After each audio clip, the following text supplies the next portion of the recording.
All right, so we're gonna do oil change today on a 21 TRX, and we'll kind of show you what to do in terms of removing the skid plate, draining the oil cooler.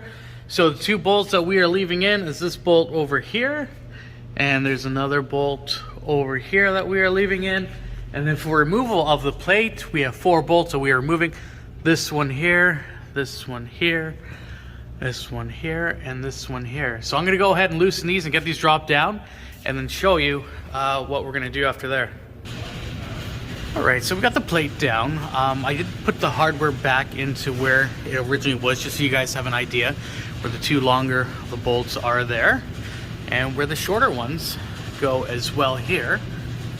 The 2 bolts that remain inside have been loosened here, and here as well. So all you're doing is you're loosening them. As you can tell, you don't need to remove them. The way that it looks like on the skid plate itself here, at a better angle, is you kind of got to push up and over to release it from there. So that way the plate comes down with those other 2 bolts intact.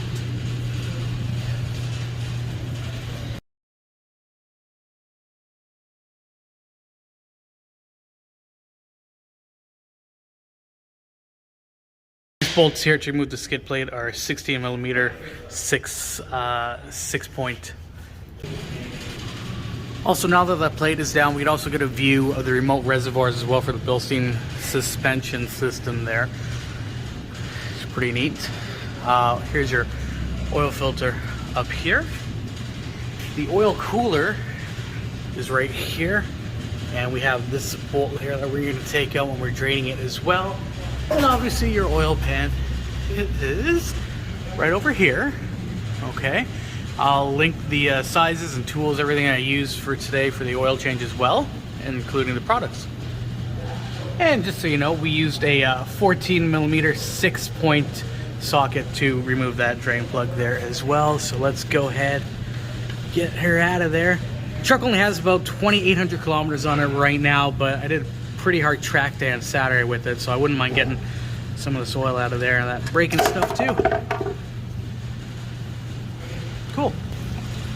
You know what, she does look fairly dirty for some of that oil with that kind of mileage on there, so pretty happy to get some of that oil out of there. And then after, we'll drain that oil cooler.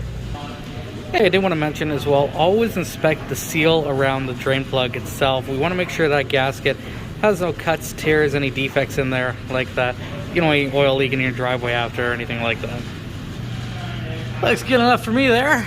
I'll go ahead and have that plug back up there. Just for your information, I'm torquing this drain plug to 20 foot-pounds.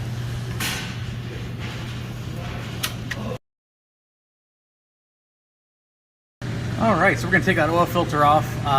So oil filter has kind of like a little drainage spout here as well, where it's going to hit that plate once we loosen it there. Obviously it's put on by machine in the factory, so it is a little bit tight there. So with the proper tools, anything will be easy to accomplish there. I've already started kind of loosening it before I picked the camera, but she's still a little snug there.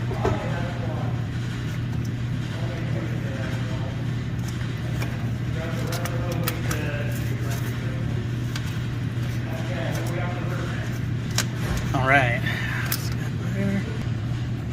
All right, that's good.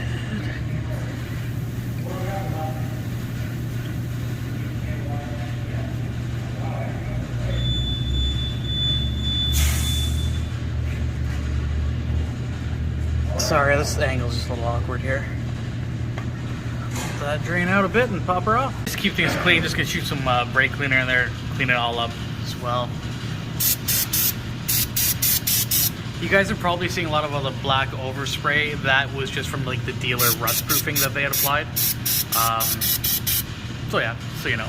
Okay, so here's our oil cooler. We are going to be using a 15mm 6 point socket on there. So, that was actually fairly loose there.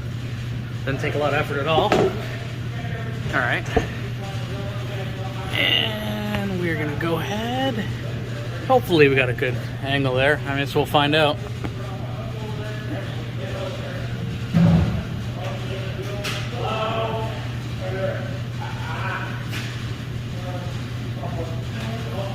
wow, that's it. I was really expecting a lot more than that. So it doesn't seem like there's gonna be a whole lot of oil that sits in there either. Looks really clean, I guess, considering other oil. As like the other drain plug as well, always inspect, looking for any kind of defects, anything like that. Go ahead, screw her back in there and tighten her down. And you know what? I'm also going to torque this one down to 20 pounds. That seems pretty good. I'm also going to be adding some extra oil just around that O-ring there. That way, next time you go to do your oil change, or someone else, it'll just make it a little easier to get that filter off. All right, let's put it on there now. So, come around this way here. Now let me go to space. You're not going to use any tools. You're not going to be tightening this up with a band wrench or anything like that. All right, so I got this plate back on here. Just kind of zoom in to show you how it sits on there, onto the loose bolt. Come on, focus in there. All right, yeah, so that's kind of focused there. Let's see if you have an idea how it just sits there. Once again, you just loosen them. I mean, you can remove them as well, but it's going to make things a lot more difficult, especially if you're just one person trying to do this, get this back up here. And long bolt is going to go into there. Kind of get that started there. Let's find our other long bolt here.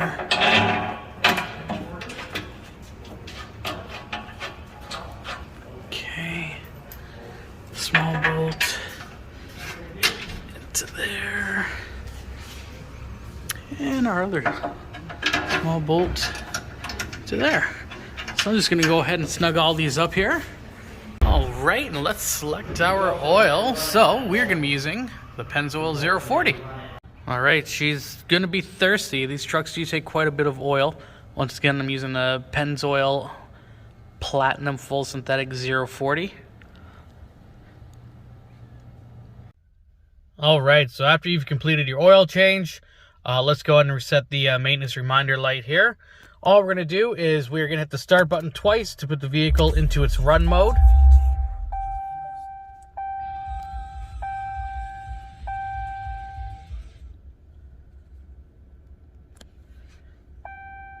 Going to let this load up here. And then we are going to go into our vehicle information. And we are going to be looking for our oil life percent. There's two ways you can do this. One way I'm going to show you right now is you can pump the gas pedal 3 times and then go ahead and start the vehicle, and it's going to be reset. Actually, it did reset there. We didn't start it up. The other way is you could actually go back to the oil life and then hold down the OK button there as well. The vehicle has to be off and in the run position, as we just had that there. And I got low mileage. I just want to get that oil out of there after going on the track and all that fun stuff there. So that's how you set the oil light on your TRX. And for oil capacity here, we use about 7.5 liters of oil. Keep in mind, if you're buying these bottles in individuals, they're not 1 liter, they're 946 milliliters.